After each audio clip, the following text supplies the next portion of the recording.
I'm a flight attendant first. That's what I always identify myself as. I still do flight trips. I keep current. I just think it's important that if you're representing flight attendants that you have walked a mile in their shoes at 35,000 feet. Since I've been vice president, I actually oversee our organizing efforts, and we brought in 4 new carriers recently, which was unprecedented to have such growth of new carriers. So that's very exciting. My guiding principle when I was at Alaska Airlines as our MEC president, every time I made a decision, small or very large, it was always what's in the best interest of the flight attendants. How do I manage being in this union position, being a flight attendant, and also being a parent? I make it work.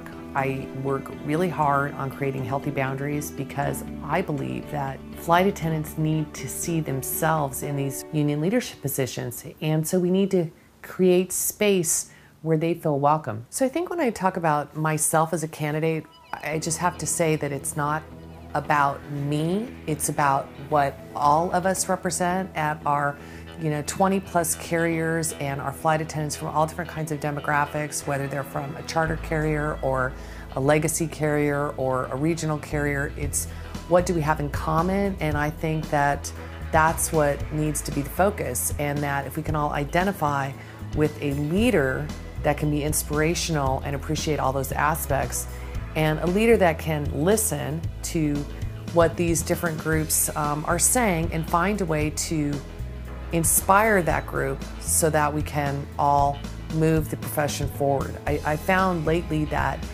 we have a real opportunity right now. I know that we've been through some really tough times in our union and in our industry for certain. So I think that we look at that today by saying, well, we're seeing much less turnover. And so if this is a job that people are finding themselves staying in, then perhaps it's actually a profession worth fighting for. So I think we have to, first of all, be negotiating our contracts. Secondly, we have to make sure that we are adequately defending those contracts, because sometimes we are seeing some extreme assaults by management. Then we also have to be organizing new carriers in, because we've seen some real cutbacks in the growth and even furloughs. And so can we, entrench, or can we grow ourselves out of a rut?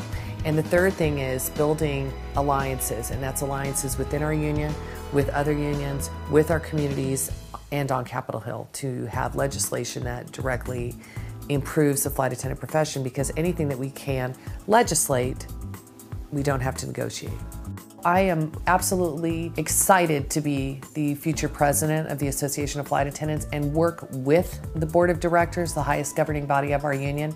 Those are the local presidents that are directly elected by the members in our union, and they're the ones that set the policy at our board of directors level. So at the end of April, when the board of directors convenes, each local president is going to have to make some very weighty, very important decisions, including electing the next international president. These are serious times. It's an important meeting. I'm asking for your vote. Together, we're going to make a big difference, and I'm looking forward to the opportunity. Thank you.